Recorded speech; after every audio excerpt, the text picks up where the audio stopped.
할렐루야. 12월에 우리가 첫 주일을 오늘 지키고 있습니다. 12월은 주님 다시 오심을 우리가 기다리며 보내는 그런 대강절 기간이기도 합니다. 11달을 보내면서 우리가 생각해 보면 감사할 일들이 참 많았다는 거. 내가 살아있다는 것도 너무 감사하고 또 건강하게 지낸 것도 그렇습니다. 또 여러분 우리 모두가 같이 손 모아 기도하면서 이렇게 우리가 아름다운 공동체를 이루어 가게 된 거 생각하면 다 감사할 내용들입니다.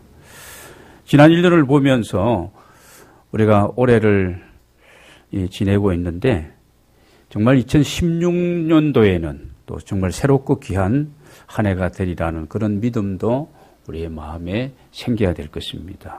왜냐하면 그분이 하나님이 우리와 함께 하시기 때문인 줄로 믿습니다. 이 12월은 한 해를 보내고 새로운 한 해를 맞이하는 중요한 달이에요. 그래서 이 12월 달을 우리가 잘 보내야 됩니다. 여러분 지난 한 해를 어떻게 보내셨습니까? 우리가 나그네 인생길 지나는 동안에 환난과 고통에 비바람이 불어와서 정말 우리가 감당하지 못할 그런 일들도 우리의 삶 속에 많이 있지 않습니까? 저는 생각해 보았습니다. 왜 하나님께서 그 사랑하는 이스라엘 백성들이 출애굽을 하고 난 이후에 이 광야길 40년을 보내는데 그냥 한 군데 두 군데 정도에서 이렇게 쭉 정착하면서 이렇게 아니면 좀 빨리 40년이 아니라 4년 정도 뭐 보름이면 갈 수 있는 길인데 40년을 이제 돌았거든요. 왜 그렇게 유랑하게 하셨을까? 뭔가 하나님의 목적이 있었을 것이다. 여러분 뭐라고 생각하십니까? 그것은 첫째 우리들도 그렇고 그 출애굽의 그 백성들도 자신들이 나그네 인생임을 잘 몰랐다는 거죠. 그래서 나그네라는 것은 돌아갈 집이 있고 고향이 있고 본향이 있다는 것인데 이걸 우리가 망각하고 살아가는 것이 여러분 출애굽의 그때 그 사람들이었고 오늘의 시대를 살아가고 있는 우리들도 역시 그런 것 같습니다. 그래서 이 40년의 시나이 반도에서 이 뺑뺑이를 돌리면서 이렇게 살게 하신 것은 나그네다. 우리가 누구냐? 나그네 인생이다. 이걸 알게 하기 위해서. 또 하나는요.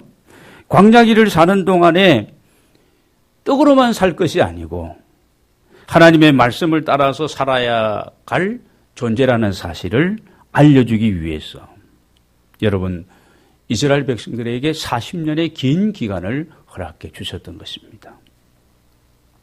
우리가 구원받은 하나님의 자녀고 그의 백성임에도 불구하고 오랫동안 우리가 신앙생활을 하고 있음에도 불구하고 우리가 이 사실을 놓치고 잊고 우리가 살 때가 얼마나 많은지 모릅니다. 우리는 지나간 과거가 아니라 약속의 땅을 향해서 소망을 가지고 살아가야 될 인생임을 우리가 기억해야 할 줄로 믿습니다. 이 베드로서는 고난받는 그리스도인을 향해서 주어지는 하나님의 말씀입니다. 그래서 우리가 이 베드로서를 소망의 서신이라고도 얘기합니다. 이 서신을 받는 대상은 우리가 1절에 보면은 뭐 이런 지역에 살고 있는 흩어진 나그네가 바로 이 서신을 받고 있는 그 대상들입니다. 그런데 우리가 이런 흩어진 나그네를 디아스포라라고 얘기하는데 디아라는 말은 흩어졌다는 뜻이고 스포라라는 뜻은 씨를 뿌린다는 그런 뜻입니다. 여러분 하나님이 왜 우리를 이 흩어진 나그네로 우리가 살게 하시는가? 하나님이 흩으시는 이유가 있을 것이고 목적이 있을 것인데 그것이 무엇일까? 씨를 뿌리기 위해서 우리를 흩으신다는 겁니다. 초대교회가 급성장하고 엄청난 부흥을 하게 될 때에 이 사람들이 모이기만 하였죠. 모여서 교제하고 떡을 떼고 말씀을 또 공부하고 뭐 이렇게 쭉 하면서 저들이 흩어져서 모이고 또 흩어지고 이렇게 하면서 저들이 받은 은혜, 저들이 누리고 있는 그 복음을 저들이 전해야 되는데 흩어지지 않으니까 핍박과 박해를 통해서 하나님께서 강제로 초대교회를 흩으시고 이렇게 또 떠나게 하셨던 겁니다. 여러분, 오늘 우리들도 마찬가지입니다. 우리는 흩어져서 여러분 이 복음의 씨를 뿌려야 될 이 땅을 살아가는 나그네 드림을 여러분 잊지 마시기를 바랍니다. 나그네의 삶은 고달픈 거예요. 힘들고 지치고 어려움이 많습니다. 시험도 있고 풍랑도 있고 그럴 수 있습니다.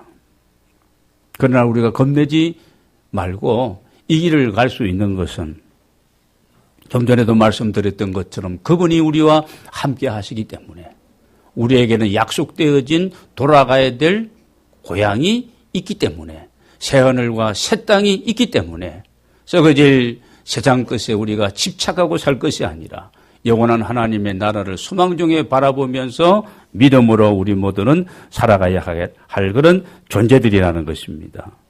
사실 우리가 우리의 삶을 현실적으로 돌아보면 마음에 차지도 않고 힘들고 고달픈 일들이 참 많습니다. 그러나 미래를 보면 믿음 안에서 우리가 바라보면 우리의 삶은 소망이 얼마든지 넘칠 수가 있는 겁니다. 오늘 이렇게 천국을 향해서 가고 있는 나그네들인 우리들을 향하여서 오늘 베드로 사도가 계속 우리에게 말씀하고 있는 이 집중되는 내용이 여러분 15절, 16절을 한번 보겠습니다.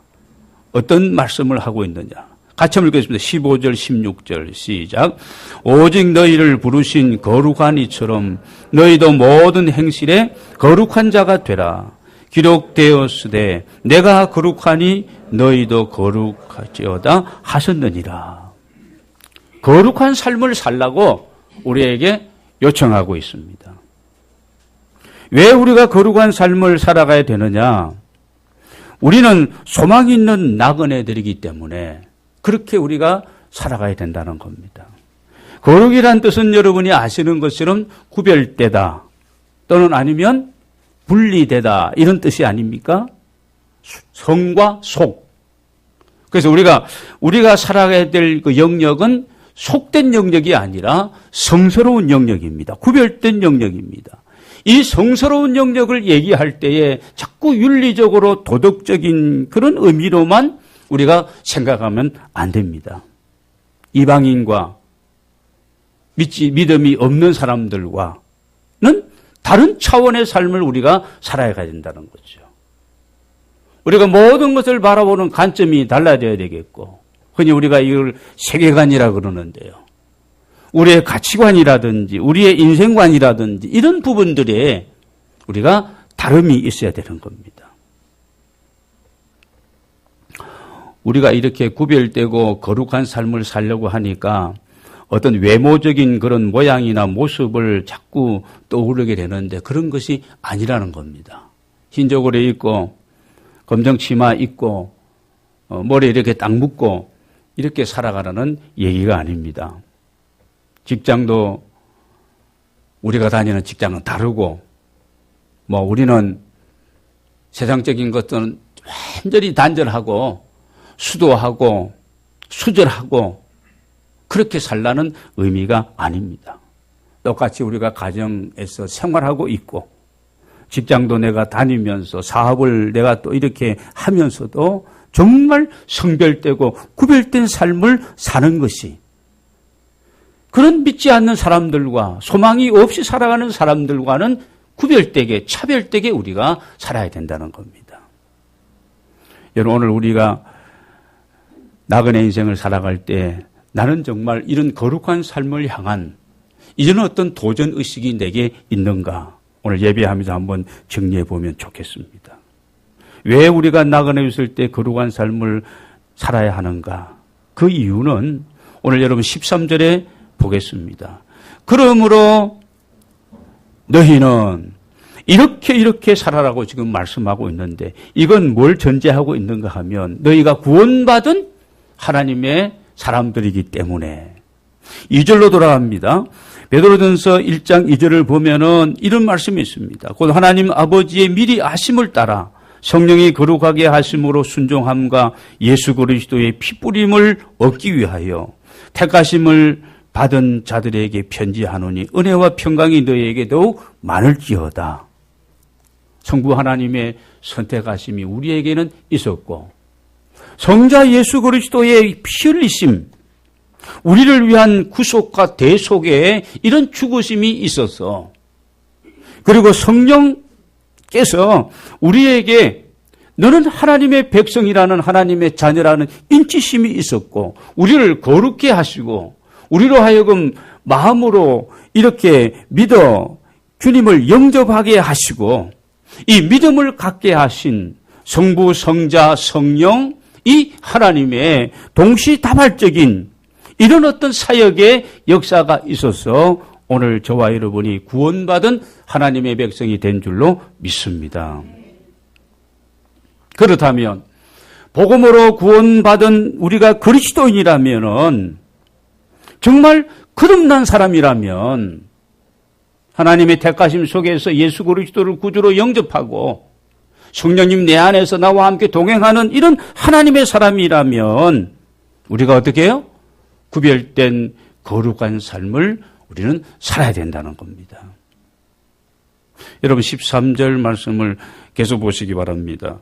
13절에 보면은 그러므로 너희 마음의 허리를 동이고 건신하여 예수 그리스도께서 나타나실 때 너에게 가져다 주실 은혜를 온전히 바라라 말씀하고 있습니다. 그러나 우리는 주님이 다시 오실 날을 우리가 기다리며 살아가고 있는 이 어떤 대림, 대강에 이르는 믿음을 가지고 사는 하나님의 사람들이기 때문에 우리가 어떻게 살아야 된다는 겁니까? 자, 마음의 허리를 동이라 이렇게 말씀하고 있습니다. 마음의 허리를 동이라는 것은 마음을 조여서 확정하고 내 마음을 그냥 묶으라는 거예요. 우리가 여러분 달리기를 하고 뭐 일을 할 때 허리띠를 조여매지 않습니까? 군인들도 역시 훈련을 받기 위해 전투를 하기 위해서 탄창띠를 조여매는 겁니다. 뭐 이걸 헐렁하게 해서는 안 되는 거예요. 이것처럼 우리가 우리의 마음을 동여매라는 겁니다. 그래서 어떤 일들을 하기 위해서 우리가 준비하는 그런 자세입니다. 마치 출애굽할 때 6월절 그때의 그 출애굽의 백성들이 밤에 옷을 입고 신을 신고 허리에 띠를 띠고 손에는 지팡이를 잡고 그리고 그 밤에 이 6월절 의식을 갖고 요이땡하고 명령이 떨어질 때 그들이 애굽에서 탈출을 한 것처럼 그렇게 철저하게 준비된 마음을 가지고 살라는 그런 의미입니다. 여러분, 지난 한 해를 우리가 사시면서 어떤 마음을 가지고 여러분이 한 해를 살아오셨습니까? 여러분 한번 우리 점검해 보겠습니다. 잠언 23장 7절을 보면 그 마음이 어떠한가에 따라서 그 사람됨을 알 수 있다고 했습니다. 그 사람의 마음이 어떠한가에 따라서 그 사람, 여러분 그래서 마음은 그 사람의 어떤 인격을 보여주고 있는 거울이잖아요. 인격의 거울입니다. 마음은. 어떤 마음을 가지고 내가 나그네 인생인데 우리는 소망을 가지고 살아가고 있는 그런 어떤 구별된 하나님의 자녀로서의 삶을 살아가야 될 우리들인데 내 마음이 어떠한가? 내 마음에 확정짓고 내 마음을 동여매고 정말 내가 이 세상에서 나그네 인생 얼마 안 되는 이 생을 살아가면서 내가 하나님의 백성답게 자녀답게 내가 살려고 하는 그런 어떤 자세와 그런 마음이 내 마음속에 있느냐는 거죠. 같은 시대를 살았던 아브라함과 그의 조카 롯, 같은 집에서 이렇게 살았습니다. 나중에는 헤어지잖아요. 근데 아브라함의 마음과 롯의 마음은 차이가 굉장히 많습니다. 같이 하나님의 이름을 부릅니다. 같이 제단을 쌓고 예배도 드리는 사람들입니다. 여러분, 아브라함의 마음은 어떤 마음입니까? 하나님을 믿고 신뢰하는데 온 인격을 다해서 신뢰하고 믿음으로 하나님을 사랑합니다. 갈대우르를 떠나라, 하란을 떠나라, 내가 내게 지시할 땅으로 너는 가라고 했을 때에 본토와 친척과 아비집을 버리고 떠나가게 되어집니다. 그리고 하나님 앞에 떠날 것이 있다면, 버릴 것이 있다면, 드릴 것이 있다면 하나님의 말씀을 따라서 아브라함과 그 안에 사라는 그냥 순종하는 거예요. 하나님의 부르심 앞에서 그렇게 결단하고 마음을 그냥 하나님을 향해서 온전히 집중하고 누가 무슨 소리를 한다 할지라도 저 정신 나간 사람이 아니냐, 나이가 몇 살인데, 아니 고향을 떠나서 정확하게 어느 지역도 아닌데 그냥 다 떠나서 이렇게 가느냐, 친척도 친구도 고향도 본토도 뭐 자리 잡은 모든 것들을 그렇게 가느냐. 다른 사람들이 볼 때는 저거 좀 이상한 사람이 아니냐, 그렇게 여겨질 것입니다. 그러나 그는 그 마음을 오로지 하나님께로 향하여서 마음을 동여매고 하나님의 말씀이라면 믿음으로 나의 모든 뭐 지식과 경험과 뭐 이런 어떤 상식과 이런 것들도 다 내려놓고 순종하며 갔던 그 아브라함의 마음입니다. 그러나 롯의 마음은 그러지를 못했습니다. 하나님을 찾기는 찾았지만 경성하지를 못했습니다. 하나님께 마음을 올인하지를 못했습니다. 눈에 보이는 거, 마음에 탐하는 대로 롯은 어떤 가치의 기준이 이것도 아니고 저것도 아니다가 결국은 어떤 것을 선택해야 될 때는 어떻게 해요?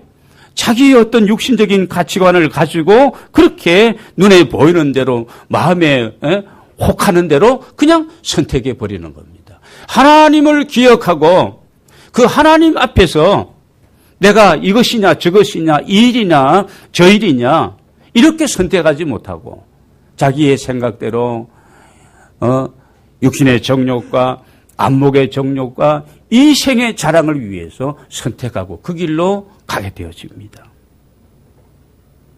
여러분, 나의 마음은 어떠한가? 진정 아브라함과 같은 그런 마음인가?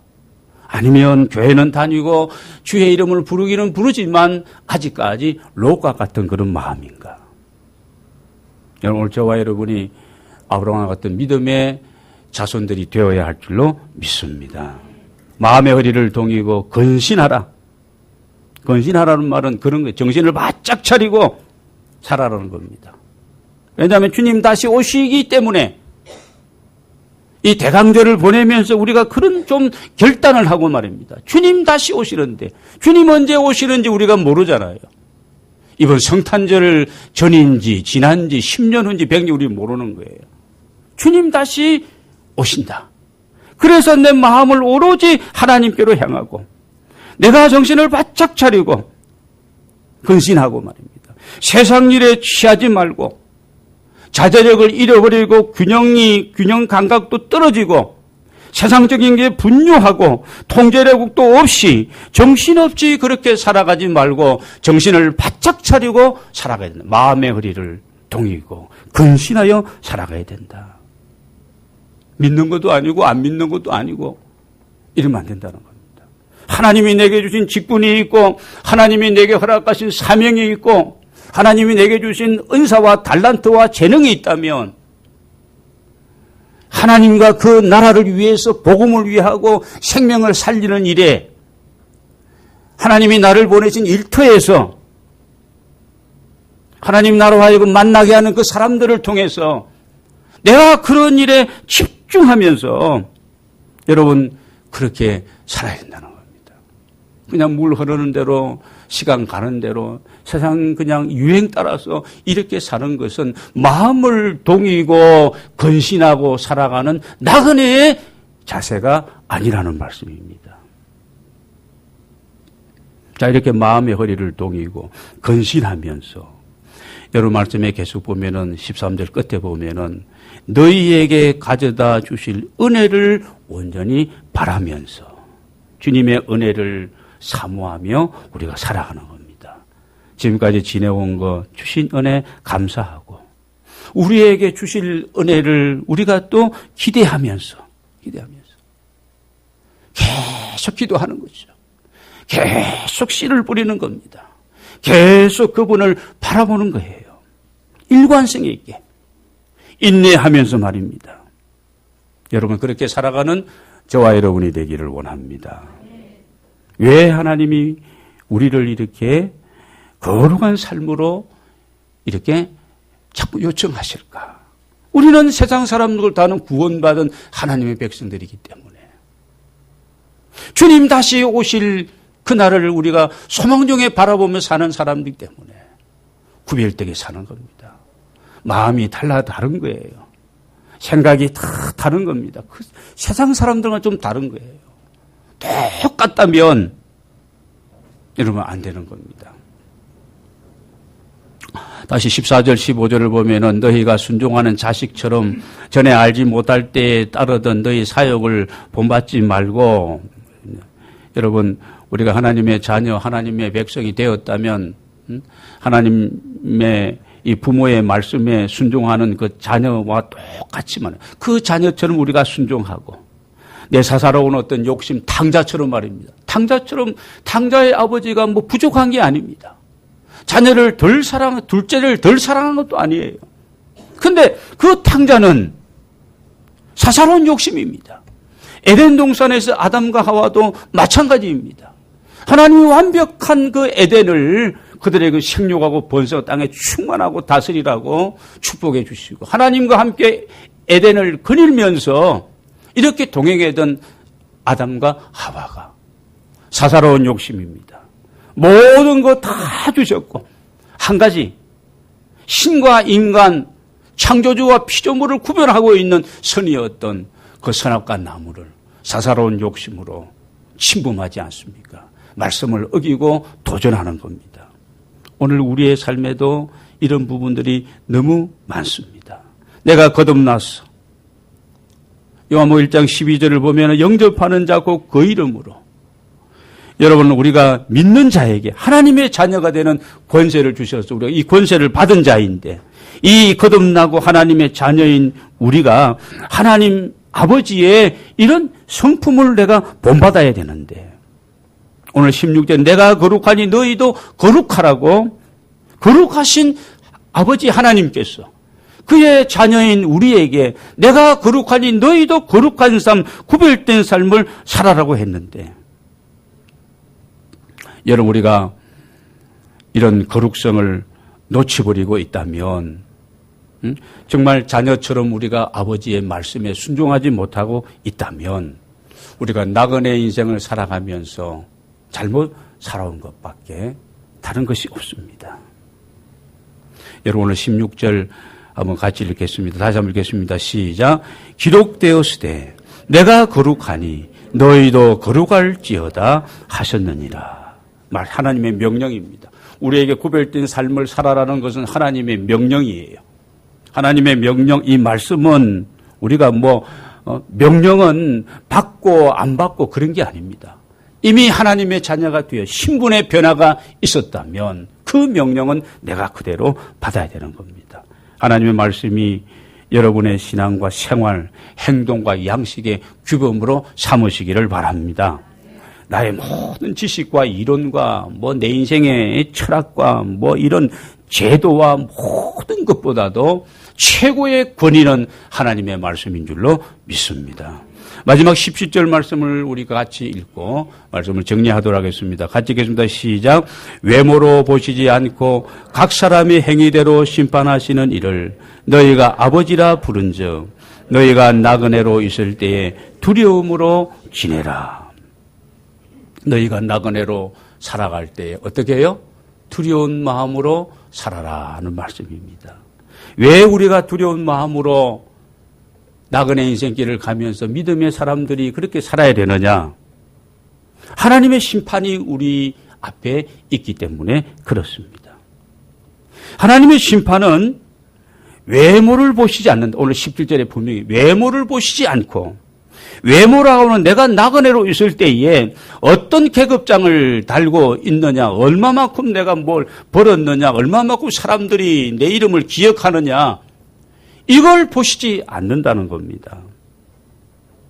이 세상에 살아가는 나그네 인생을 살던 너가 목사냐, 너가 장로냐, 너가 집사냐, 권사냐, 이걸 보지 않는다는 거예요. 우리 착각하면 안 됩니다. 목사님은 천국 가서도 주님이 엄청 사랑하시고 기뻐하시고 좀 넓은 평수의 맨션을 이 땅에서 고생했으니까 그렇게 주실 것이다. 절대 그게 아니라는 겁니다. 뭘 따라서요?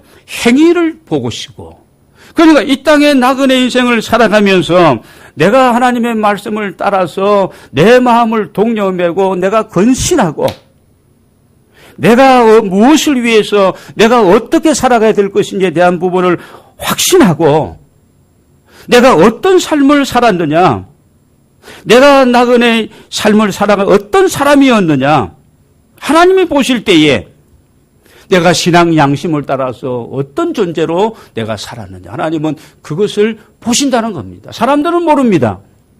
외모만 보고 그 사람 말하는 것 보고 그 정도만 보는 것이 모릅니다. 그러나 하나님은 우리를 마음까지 생각까지 모든 것을 다 보시는 분이십니다. 여러분, 마치 비디오 테이프, 우리 일생을 계속해서 카메라가 찍고 있는 것처럼 말입니다. 다 녹음되고 다 녹화하고 있다는 겁니다. 그래서 주님 앞에 서는 마지막 그날에 나그네 인생길을 끝내고 여러분 주님 앞에 섰을 때에 모든 것이 벌거벗은 것처럼 적나라하게 드러나게 된다는 것입니다. 이 하나님을 생각하면서 우리가 이 땅에 사는 동안에 두려움으로 지내야 할 줄로 믿습니다. 경건한 두려움입니다. 하나님이 나를 사랑하시고 내가 하나님의 백성인데 내가 하나님이 원하시는 이 구별되고 거룩한 삶을 내가 살아가야 되는데 내가 지금 어떻게 살고 있지, 어떤 생각을 하고 있지, 이래서는 안 되는데 여러분, 이런 부분들 주님의 뜻이 무엇일까? 주님의 뜻과 주님의 길과 주님의 계획과 내가 어긋난 일들을 생각하고 그 일들을 하고 그 길로 가고 있다면 경건한 두려움 속에서 정리할 것은 정리하고 우리가 바른 길을 찾고 그분이 기뻐 원하시는 삶을 살아가야 할 줄로 믿습니다. 여러분, 산소망의 삶을 살아가는 하나님의 종들이 되시기를 바랍니다. 오직 말씀을 따라서 순종하며 믿음으로 사시기를 바랍니다. 성도 안에 뜨겁게 사랑하면서 우리를 통해서 이루어 가실 하나님의 아름다운 일들을 여러분 꿈꾸면서 여러분 이 복음이 이 생명을 살리는 이 하나님의 은혜가 성령의 강력한 역사가 여러분을 통해서 우리 공동을 통해서 지역을 복음화하고 많은 사람들에게 이 구원의 기쁜 소식이 전해지고 그래서 우리는 흩어진 나그네로서 그러나 소망이 있는 나그네로서 여러분 살아가는 승리하는 하나님의 종들이 다 되시기를 주의 이름으로 축원합니다.